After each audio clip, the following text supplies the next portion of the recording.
9 years is a long time to practice a face. I practiced mine every morning in a steel mirror bolted to a cinder block wall. I practiced not showing anger. I practiced not showing hope. Both got you hurt in there, one way or another. My name is Daniel Whitfield, and on the day they finally opened that gate and let me walk out, I wasn't thinking about freedom. I was thinking about one man. Marcus Boyd. The guard handed me a manila envelope with my old wallet, a wristwatch that had stopped working years ago, and $43 in cash. That was what 9 years of my life had been reduced to. I stood in the parking lot in a jacket that no longer fit right, squinting at a sun I hadn't felt on my face without a fence in the way. A taxi was waiting. I hadn't called one. My lawyer, a tired but decent man named Arthur Pell, had arranged it. He was the only person who still believed me by the end. "You don't have to do this today," Arthur said when I called him from the cab. "Get some rest first. See a doctor, eat a real meal." "I've waited 9 years, Arthur," I said. "I'm not waiting one more day." He was quiet for a second. Then he gave me an address in a town called Fairview Ridge, 40 minutes outside the city. A gated community, big houses, the kind of place I used to dream about building for my own family back when Boyd and Whitfield Construction was still just a name on a business card and not evidence in a courtroom. Marcus Boyd and I built that company from nothing. Two guys with pickup trucks and a bank loan neither of us could really afford. I did the work. He did the talking. That was always the arrangement, and for 12 years it worked. Then one winter, 3 of our biggest commercial projects collapsed under fraud charges. Falsified permits, skimmed funds, bribed inspectors. Someone had been cutting corners and pocketing the difference for years, and someone had to answer for it. I still remember sitting in that courtroom, watching Marcus testify. He wore a gray suit I didn't recognize, one that probably cost more than my truck. He looked at the jury, not at me, and he said the words that ended my life as I knew it. Daniel handled the permits. Daniel handled the inspections. I trusted him completely. That was a lie. Every word of it was a lie. I signed what he told me to sign. I trusted the paperwork he handed me because he was my partner, my friend. Since we were 19 years old working construction sites together in the summer heat. But paperwork doesn't lie in court. Signatures do the talking. And my signature was on everything. My wife Carol sat behind me every single day of that trial. She held my hand during recess. She told the reporters outside that her husband was an honest man. She believed me completely, and it didn't matter, because belief isn't evidence. The jury took 6 hours. Guilty on 4 counts. 9 years. I remember the first night in that cell, staring at the ceiling, running the timeline over and over in my head like a man trying to solve a puzzle with half the pieces missing. Where did the money go? Who signed off on the inspections that never happened? Why did Marcus never once visit me? Not during trial prep, not during sentencing, not once in 9 years. Carol visited every month for the first 3 years. Then the visits slowed. Then the letters slowed. Then one day, a letter came that wasn't in her handwriting. It was from a lawyer. Divorce papers. She said she was sorry. She said she couldn't wait for a man who might never come home, raising our daughter Emily alone, watching her father's name become something people whispered about in the grocery store. I didn't blame her. I want to say that clearly. I never blamed her, but something in me went quiet after that letter, something that never fully came back on. Emily was 11 when I went in. She would be 20 now. I hadn't seen her in 4 years. The last time, she sat across from me at a plastic table in the visitation room, if arms crossed, refusing to meet my eyes. "Mom says you did it," she said. "I didn't, Emily." "Then why didn't you fight harder?" I didn't have an answer for that. Not one a 15-year-old would understand.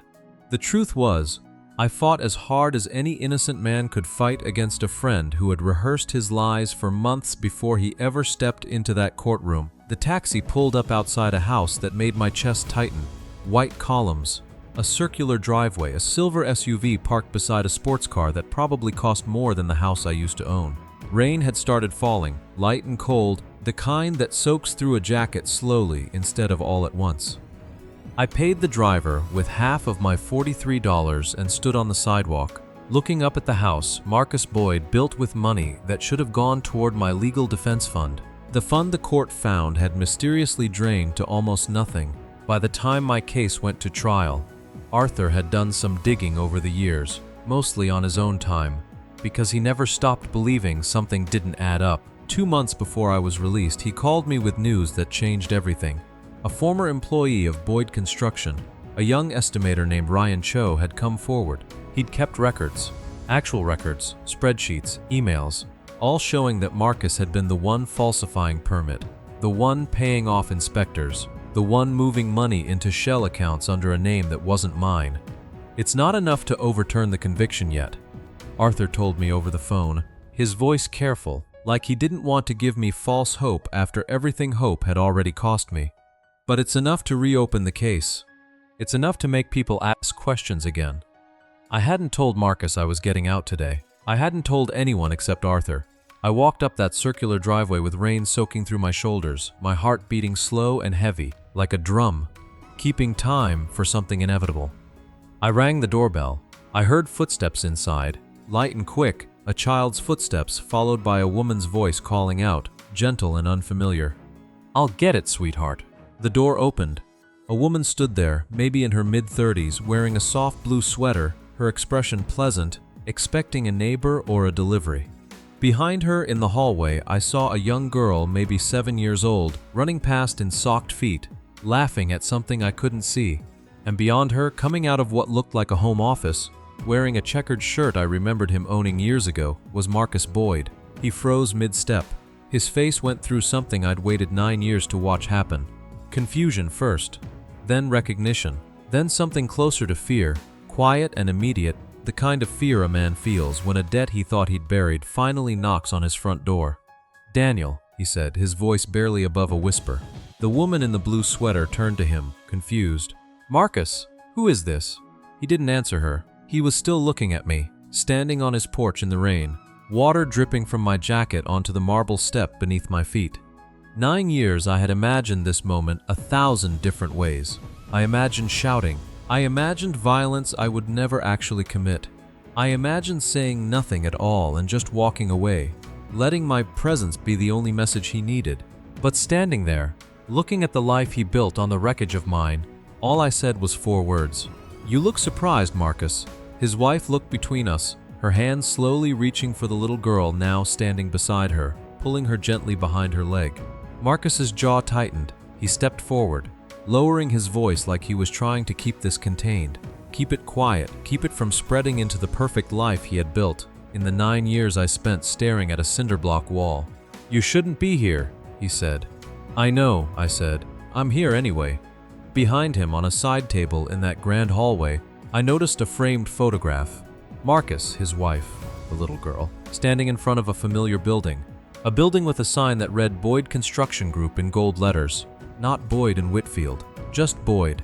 My name erased completely, like I had never existed, like 12 years of my life's work had simply been absorbed into his. Something cold and steady settled into my chest as I looked at that photograph. 9 years of silence had taught me patience I never had before prison. And patience, I realized standing on that porch, was about to become the most dangerous thing I owned. Marcus's wife pulled the little girl further behind her, her eyes flicking between us like she was trying to solve a math problem with no clear answer. I didn't blame her for the fear in her face. A stranger dripping rainwater on her marble porch, and a husband who suddenly looked like a man caught mid-crime. "Marcus," she said again, quieter this time. "What is going on?" He didn't look at her. He kept his eyes on me, and for a moment I saw something flicker behind them, something that almost looked like the boy I used to know, back when we were 19 and broke and building decks together for cash under the table. "Give me a minute, Rachel," he said. "Please, take Lily inside." Rachel hesitated, but she scooped the little girl up and disappeared down the hallway, glancing back once before she rounded the corner. Marcus stepped out onto the porch and pulled the door mostly shut behind him, leaving just enough gap that I understood he still wanted an escape route if he needed one. "You can't just show up here," he said, his voice low now, controlled. "You have a lawyer. There are channels for this." "I used the channel," I said. "It's called a front door." He ran a hand through his hair that was grayer than I remembered, cut in a style that cost more than a haircut should. 9 years had aged him differently than it aged me. 9 years had aged me in a cell. 9 years had aged him in boardrooms and vacation homes. "I didn't want any of this to happen to you," he said. "You testified against me, Marcus. I told the truth as I understood it. You lied under oath, I said, and my voice finally cracked. Not with tears, but with something harder, something that had been compressing in my chest since the day the jury read the verdict. You know exactly what you did. Don't stand on your own porch and tell me you told the truth. He glanced back at the door, checking it was still closed, then took a step closer to me, lowering his voice even further. What do you want, Daniel? Money? I can help you get back on your feet. I can write a check right now. That was the moment something in me went very still and very quiet, the way the air goes still right before a storm breaks. You think this is about money, I said. Then what is it about? I want my name back, I said. I want the truth back. And I think you know that a man named Ryan Cho has been talking to my lawyer for the last 2 months. His face changed. It wasn't dramatic, not the kind of reaction a movie would show. It was small, a slight tightening around his eyes, a stillness in his shoulders. But I had spent 12 years reading Marcus Boyd across job sites and boardroom tables, and I knew that look. It was the look he got when a project was about to go over budget and he hadn't told the client yet. I don't know who that is, he said. You do. Rain kept falling behind me, soft against the driveway, gathering in small streams along the edges of the concrete. Marcus glanced past me at the taxi that had already driven off, like he was calculating how I'd gotten here. How long I'd been planning this, how much I knew. You should go, he finally said. This isn't the place for this conversation. You're right, I said. It's not. But it was the only address I had. I turned and walked back down the driveway, rain soaking through what was left of my dry clothes, my $43 now down to almost nothing after the cab fare. I didn't look back, but I heard the front door open again behind me, heard Rachel's voice asking something I couldn't make out, heard Marcus's voice, tight and clipped, telling her it was nothing. Just an old business associate, a misunderstanding, an old business associate, 12 years reduced to 4 words on his own front porch. I walked nearly a mile before I found a bus stop, sitting under a small plastic shelter that barely kept the rain off. I called Arthur from a payphone outside a gas station, one of the few lefts in that part of the state. How did it go? He asked. He knows about Ryan Cho, I said. There was a pause on the line, long enough that I could hear Arthur exhale slowly. Daniel, tell me you didn't go straight from prison to his house. I did. That was reckless. Maybe, I said, but I needed to see his face.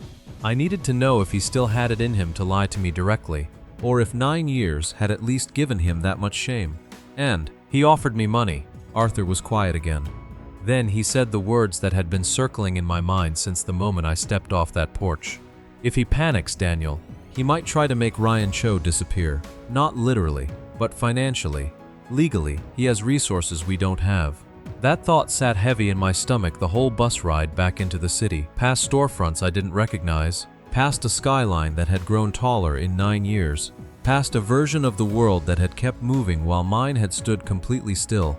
Arthur had booked me a room at a modest motel near the courthouse, the kind of place with a flickering vacancy sign and thin walls that let in every sound from the parking lot. It wasn't much, but it was mine, and after 9 years of sharing a cell with another man's breathing, his coughing, his nightmares, the silence of that room felt almost unbearable in its own way. I sat on the edge of the bed and looked at my hands, rougher now than they used to be from years of manual labor assignments inside. My wedding ring was gone, sold years ago by Carol during a hard month, she told me later in a letter, and I never once resented her for it. A man in prison doesn't get to complain about a ring when his family is trying to keep the lights on. There was a knock at the door around 8 that evening. I wasn't expecting anyone. I opened it carefully, and standing there under the motel's flickering light was a young man, maybe 28, wearing a rain-damp jacket, holding a laptop bag against his chest like it contained something precious. "Mr. Whitfield?" he said. "I'm Ryan Cho." I stepped back and let him in, my heart picking up pace in a way it hadn't since I walked up Marcus's driveway that morning. Ryan sat on the small chair near the window, opening his laptop bag with hands that trembled slightly, whether from nerves or the cold rain outside. I couldn't tell. "Your lawyer gave me this address," he said. "I know it's late. I know this is strange. But I needed you to see this before Marcus finds out. I've made copies." He turned the laptop toward me.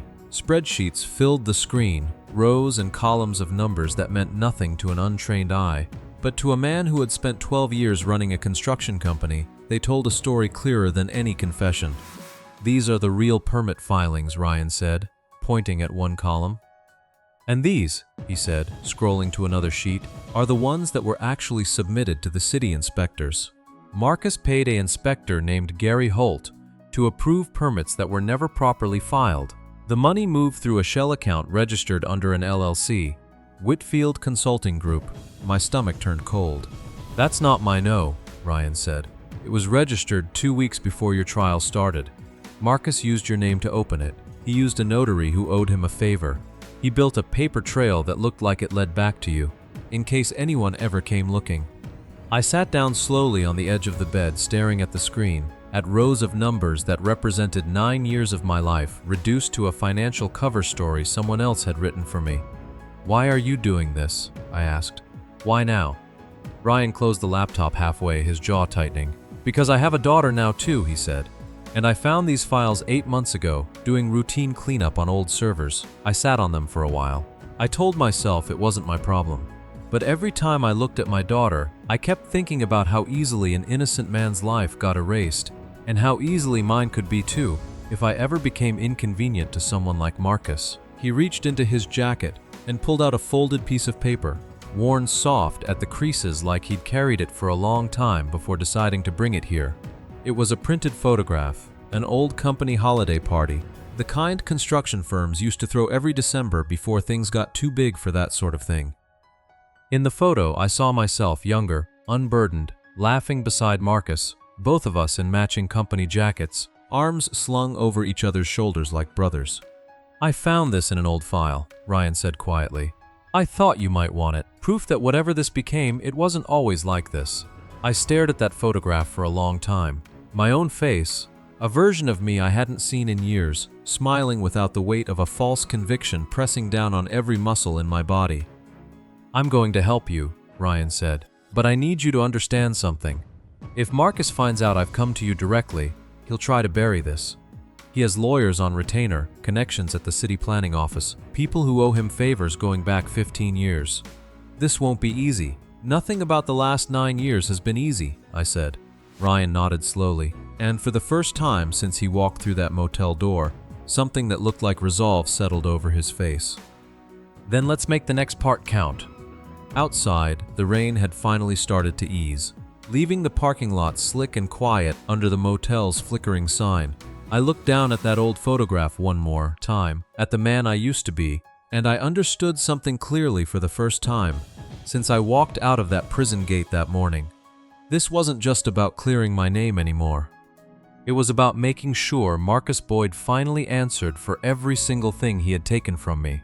One careful, deliberate step at a time, Ryan left the motel a little after 9, promising to send copies of the files to Arthur's secure email first thing in the morning. I didn't sleep much that night. I kept replaying that photograph in my head, the two of us laughing in matching jackets, and trying to figure out exactly where the man in that photo turned into the man who let me rot for 9 years to save himself. Arthur called at 7 the next morning, his voice sharper than I'd heard it in years. I've been up half the night going through what Ryan sent, he said. Daniel, this is real. This is more than enough to file a motion to reopen your case. But I need to tell you something else first. What? Marcus knows you're staying in the city. He had someone call the courthouse yesterday afternoon, asking about your release paperwork, your registered address. That's not normal curiosity. That's a man trying to find out where you are. I sat on the edge of the motel bed, the same spot I'd sat in the night before staring at Ryan's laptop screen. Let him look. I'm serious, Daniel. A man with his resources doesn't need to hire anyone dangerous. He just needs a good lawyer and a bad story. And suddenly, you're the unstable ex-convict harassing a successful businessman at his home. You gave him that story yesterday when you showed up on his porch. He was right, and the weight of that sat uncomfortably in my chest. 9 years inside teaches you to think 2 steps ahead of the guy in the next cell. It doesn't fully prepare you for a man in a suit who can afford 3 teams of lawyers. I met Arthur at his office that afternoon, a small space above a dry cleaner that smelled permanently like steam and starch. He'd aged since the trial too, more gray in his beard, deeper lines around his eyes, the look of a man who had spent almost a decade of his life carrying a case nobody else believed in anymore. Here's we stand. he said, spreading papers across his desk.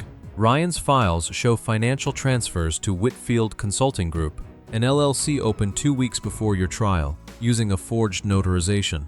We have bank statements showing the money moved from that LLC into 2 accounts controlled by Marcus. We have text messages between Marcus and Gary Holt, the inspector, discussing payment for approvals on permits that were never properly filed. That's everything, I said. That's the whole case. It's a strong start, Arthur said carefully, but strong isn't the same as finished. Gary Holt is retired now, living out of state. If he refuses to cooperate, or if he's already been paid to disappear quietly, we lose a critical witness. And if Marcus gets word that we're building this case formally, he has time to destroy or alter evidence before we can subpoena it. So what do? We move fast, and we move quiet, Arthur said. No more surprise visits to his house, Daniel. I mean it. Every reckless move you make gives his lawyers ammunition. I nodded, though something in me still burned from standing on that porch and watching him lie to my face all over again. That evening, Arthur suggested I see Emily. He'd stayed in occasional contact with Carol over the years, mostly professional updates about my case, and he'd learned Emily was now attending community college nearby, working part-time at a diner not far from where Carol lived. He gave me the address, gently, almost hesitantly, like he wasn't sure it was a good idea but knew I needed it anyway. I found the diner just after 6. Through the window, I saw her before she saw me. 20 years old now, hair pulled back, an apron tied around her waist, laughing at something a co-worker said. For a moment, I just stood outside in the cold, watching my daughter's life continue without me in it, feeling something between joy and grief that I didn't have a name for. I walked in and sat at the counter. She approached with a notepad, professional, distracted until she looked up and recognized me. The notepad slipped slightly in her hand. Dad? Hi, Emily. She didn't move for a moment. Then she glanced around the diner, at the other customers, at her coworker watching from behind the register, and she untied her apron with quick, nervous hands. I get a break in 10 minutes, she said quietly. Wait outside. We stood under the diner's awning, the rain from the day before still lingering in the gutters, dripping steadily off the edge of the roof. Emily crossed her arms, the same way she had in that visitation room 5 years earlier, but her eyes looked different now. Older, less certain. You're out, she said. Nobody told me. I only got out yesterday, I said. I would have called, but I didn't have your number anymore. She was quiet for a long moment, watching the rain drip past us onto the sidewalk. Mom said you might come find us. Would you rather I hadn't? I don't know, she said, and her voice cracked slightly on the words. I spent years being angry at you. Then I spent years being angry at myself for being angry at you, because some of my friends' parents said the trial looked wrong, said things didn't add up, and I didn't know what to believe anymore, so I just stopped thinking about it. Emily, I need you to hear something, I said. I didn't do what they said I did, and I know you've probably heard that 1,000 times from lawyers and reporters and everyone else. But I have proof now, real proof. A man came forward with records, showing Marcus set the whole thing up. She looked at me carefully, searching my face the way a person searches for a lie they're used to expecting. Marcus, she repeated slowly. Uncle Marcus, the old nickname landed harder than I expected. She used to call him that when she was small, back when he'd come over for barbecues and teach her how to throw a baseball in our backyard. He's not innocent, Emily. He never was. She wrapped her arms tighter around herself, staring past me at the rain. He came to my graduation, she said quietly. Community college graduation, 2 years ago. Mom invited him. He gave me a card with $500 in it and said he was proud of me, like he was some kind of family friend who never did anything wrong. Something cold settled in my chest at that.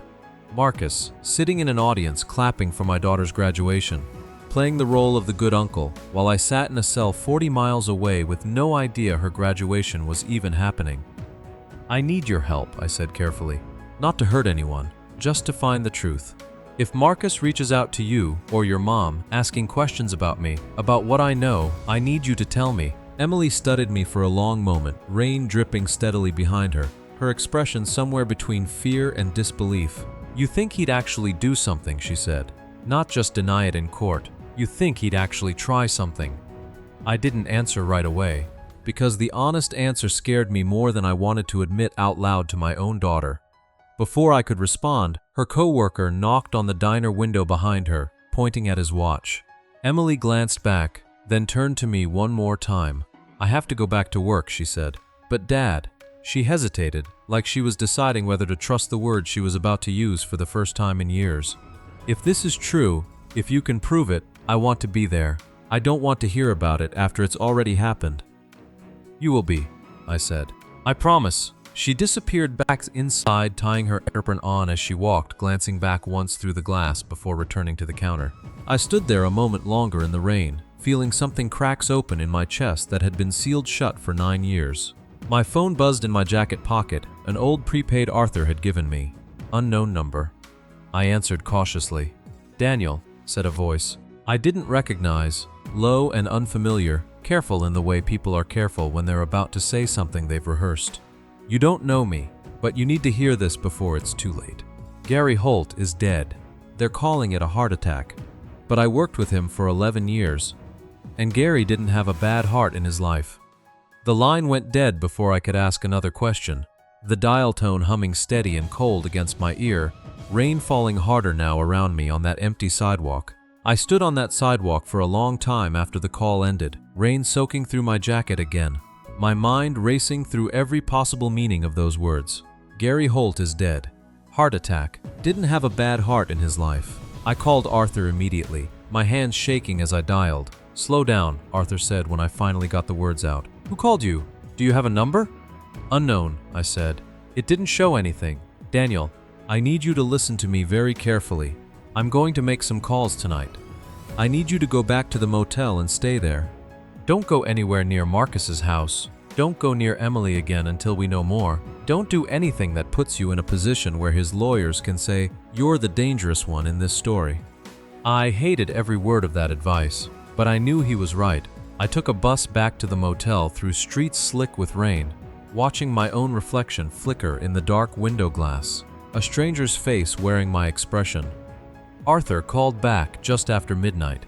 I could hear exhaustion and something sharper underneath it in his voice, an edge I hadn't heard from him even during the worst days of the original trial. "Gary Holt died 2 days ago," he said, confirmed by public record. "Cause of death listed as cardiac arrest. No autopsy was requested by the family, which isn't unusual, but given the timing, I don't like it." "You think Marcus had something to do with it?" "I think," Arthur said slowly, "that we don't have proof of anything beyond a coincidence right now. But I also think Marcus found out we were building a case around Gary's testimony. And 2 days later, Gary is gone. I've been a defense attorney for 26 years, Daniel. I don't believe in coincidences that convenient." I sat with that for a long moment, staring at the water stain on the motel ceiling shaped vague like a state I couldn't identify. "So what do we do now? Our main witness is dead." "We still have Ryan's files," Arthur said. "The bank records, the text messages, the forged LLC documents. It's not as strong without Gary's direct testimony, but it's not nothing. I'm filing the motion to reopen your case tomorrow morning, regardless. And if Marcus finds out before it's filed..." Arthur was quiet for a moment. "Then we move faster than he expects." The next morning, Arthur filed the motion. I sat in his office watching him work, phone pressed to his ear for hours, calling contacts at the district attorney's office, calling a forensic accountant he'd used on previous cases, calling Ryan to confirm he was willing to testify, formally under oath with his real name attached to every document. Ryan hesitated on that call. I could hear his voice through the speakerphone, tight with fear. "If Marcus really had something to do with Gary's death," he said, "then I'm not just risking my job anymore. I have a daughter. I understand if you need to step back," Arthur said carefully. "But without your testimony, this case may not move forward at all." There was a long silence on the line. Then Ryan spoke again, quieter this time. "Give me until tomorrow. I need to talk to my wife." The call ended and Arthur looked at me across his desk, papers scattered everywhere, coffee gone cold in a mug beside his elbow. "This is the part nobody tells you about justice," he said. "It's not clean, it's not fast, and sometimes the people who help you pay a price for it too." 2 days later, everything changed. Arthur called me early, his voice different than I'd heard it before, something close to disbelief. "Daniel, you need to come to my office right now." The district attorney's office received an anonymous package this morning, financial records, emails. A signed statement from who? We don't know yet, but it corroborates everything Ryan gave us, and it goes further. It includes internal emails between Marcus and a second inspector, one we didn't even know about, discussing payments for 3 separate falsified projects, not just the one you were convicted for. I sat down slowly, the weight of 9 years pressing against my chest in a way that felt physical. 3 projects. 3 projects, Arthur confirmed. Which means Marcus wasn't just protecting himself from one case. He built an entire system to protect himself, using your name as the fall guy every single time. I thought about the framed photograph in his hallway, the sign that read Boyd Construction Group in gold letters, my name erased from everything he'd built. Every piece of it had been constructed on a foundation of lies, layered over years, and I had been the load-bearing wall he sacrificed to keep the whole structure standing. Who sent the package, I asked. Arthur hesitated. The return address was blank, but there was a name signed at the bottom of the statement. He paused, choosing his words carefully. Rachel Boyd. I sat frozen in that chair, trying to process what I'd just heard. Marcus's wife. The woman who had stood in the doorway 2 days earlier, pulling her daughter behind her, confused and frightened by a stranger on her porch. Why would she do that? I said, more to myself than to Arthur. I don't know, Arthur said, but the statement includes details only someone close to Marcus would have access to. Financial records from a home office, emails printed from a shared computer. If this is real, and if she's willing to confirm it under oath, it changes everything. Arthur's phone rang again almost immediately. He answered, listened for a moment, his face shifting into something unreadable. He put the call on speaker. Mr. Pell, said a woman's voice, steady but clearly shaken. This is Rachel Boyd. I think you already know why I'm calling. I do, Arthur said carefully. Mrs. Boyd, I need to ask you directly. Did you send the documents we received this morning? There was a pause on the line, long enough that I could hear her breathing, controlled and deliberate, like she was steadying herself before answering. Yes, she said finally. I sent them. I found them 3 years ago, going through old files while helping Marcus organize his home office. I didn't understand what I was looking at then. I thought it was just business paperwork. But 2 nights ago, after your husband showed up at our house, Marcus started making calls in his study with the door locked. I heard your name. I heard the word Whitfield more times in one night than I'd heard it in years of marriage. I closed my eyes, listening to her voice, feeling something between vindication and grief settle over me at once. He told me once, years ago, that an old business partner had done something terrible and gone to prison for it, Rachel continued. I believed him, because why wouldn't I? But 2 nights ago I went back to those old files, and this time I actually read them, every page. And I understood exactly what I was looking at. Why come forward now? Arthur asked gently. Why not simply confront him privately? Her voice cracked slightly, the first real break in her composure since the call began. Because I have a daughter, she said. And I keep thinking about a man who walked up my porch steps in the rain, looking at a family photo where his name should have been. And I realized I did not want to raise Lily, believing that the ends justify the means, that you can build a beautiful life on top of someone else's ruined one and simply never look back. The line went quiet for a moment, all 3 of us sitting with the weight of what she'd just said. There's something else, Rachel said finally. Marcus is planning to leave the country, tonight. He booked a flight to Portugal 3 hours ago under his brother's name. If you want to stop this, Mr. Pell, you don't have much time. Arthur was already moving before Rachel finished her sentence. Phone pressed between his shoulder and his ear as he pulled a legal pad toward him and started writing. Mrs. Boyd, thank you. I need you to stay somewhere safe with your daughter tonight. Don't confront him. Let us handle this through the proper channels. He hung up and immediately dialed a contact at the district attorney's office, a woman named Patricia Reyes, who had been quietly reviewing our motion since it was filed. I sat across from him, my hands pressed flat against my knees to keep them from shaking, listening to Arthur lay out everything in rapid, precise sentences. The forged LLC, the falsified permits, the financial trail, Gary Holt's suspicious death, and now, a flight booked under a false name, leaving in a matter of hours.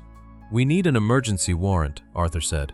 Flight risk, tampering with a witness, possible involvement in a death that deserves a real investigation. This cannot wait until morning. I wasn't in the room when they arrested him. Arthur told me later that federal agent, working alongside local detectives, intercepted Marcus at the airport just as he reached the security checkpoint, his passport open in his hand, a single carry-on bag beside him. No dramatic chase, no struggle. Just a man in an expensive coat being quietly pulled aside by two agents while other travelers walked past, unaware they were witnessing the collapse of an empire built on someone else's stolen life. I found out through a phone call from Arthur at 11 that night. I sat on the edge of my motel bed, the same bed I'd sat on the night I got out, and I didn't feel the triumph I expected. I felt tired, bone-deep tired, the kind that 9 years in a cell hadn't fully prepared me for. "It's not over yet," Arthur reminded me gently. "There's a process, formal charges, a new trial for him, and a motion hearing for your exoneration. It could take months." "I've waited 9 years," I said. "I can wait a few more months for it to be done right." 3 months later, I stood in a different courtroom than the one where my life had fallen apart. Same building, different judge, different energy in the room entirely. Ryan Cho testified, his voice steady despite everything he'd risked to be there. Rachel Boyd testified too, sitting straight-backed in the witness box, refusing to look at her husband seated at the defense table, his gray suit no longer looking as sharp as it once did. The forensic accountant Arthur had hired walked the jury through years of financial records, laying out in plain language how Marcus had built and rebuilt his fraud scheme across 3 separate projects, each time constructing a paper trail that led back to a name that wasn't his own. An investigation into Gary Holt's death, prompted by the case, uncovered evidence of a payment made to him 2 weeks before he died, and testimony from his sister revealing he'd told her he was planning to come forward with information about my case before his sudden death. It wasn't enough for a murder charge, not conclusively, but it was enough to raise questions that would follow Marcus for the rest of his life. When the jury returned, I sat beside Arthur, my hands folded tightly in my lap, feeling 9 years of silence gathering into a single moment. Guilty. On every count, Marcus didn't look at me when they read the verdict. He stared straight ahead, jaw tight, the same expression I remembered from job sites years ago when a project went over budget, and he hadn't figured out how to explain it yet. My exoneration hearing happened 2 weeks later in the same courtroom with far fewer people watching. The judge read through the findings slowly, methodically, acknowledging the wrongful conviction, the fabricated evidence, the years I had lost that could never truly be returned to me. When she finally said the words, "fully exonerated," I felt something release in my chest that I hadn't realized I'd been holding for 9 years straight. Emily was there. She sat in the front row beside Carol, who had come despite everything, despite the divorce, despite the years of distance between us. When the hearing ended, Emily walked straight to me and wrapped her arms around me the way she used to when she was small, before any of this happened, before a courtroom decided what kind of man her father was. "I'm sorry I doubted you," she whispered. "You were a kid trying to make sense of something that didn't make sense," I said. "You don't owe me an apology." A year passed slowly, the way time does when you're rebuilding something instead of just surviving it. I used part of a settlement from the state, compensation for wrongful imprisonment, to start a small construction consulting business, nothing like the empire Marcus and I once built together, but honest, small, entirely mine. Ryan came to work with me eventually, leaving behind a company that had become tangled in scandal after Marcus's conviction became public record. Rachel Boyd filed for divorce quietly, moved to a smaller house with Lily, and sent me a letter once, simple and short, saying she hoped I could eventually forgive the years she spent not asking harder questions. I wrote back and told her that coming forward when she did probably saved more than just my name. It likely saved her daughter from growing up believing that comfort was worth more than truth. Marcus was sentenced to 11 years, longer than the 9 I served, though I never once celebrated that fact the way I thought I might back when I was standing in the rain outside his house that first day. There was no satisfaction in watching another man's life collapse, even a man who had built his own comfort on the ruins of mine. There was only a quiet, steady peace in knowing the truth had finally caught up to him. Emily comes by most Sundays now. Sometimes Carol joins us, sitting at the small kitchen table in the apartment I rent above my new office, the 3 of us slowly relearning what it means to be a family that isn't broken by a lie anymore. Emily asked me once, over dinner, if I regretted anything about how it all played out. I regret 12 years of trusting the wrong person with everything I built, I told her. But I don't regret walking up that driveway in the rain. Sometimes you have to knock on the door you're most afraid of, just to prove to yourself you're still standing. She smiled at that, the same smile she had as a little girl, before any of this began. I think about that old photograph sometimes, the one Ryan brought me that first night in the motel. 2 young men in matching jackets, arms around each other's shoulders, believing the future was something you built together. I still have it, tucked into a drawer in my new office, not as a reminder of betrayal, but as a reminder that the man I was before all of this, honest, hardworking, trusting, was never the problem. The problem was trusting the wrong man to protect that honesty. 9 years took a lot from me, but it never took the truth, and in the end, the truth is the only thing that ever really needed to survive.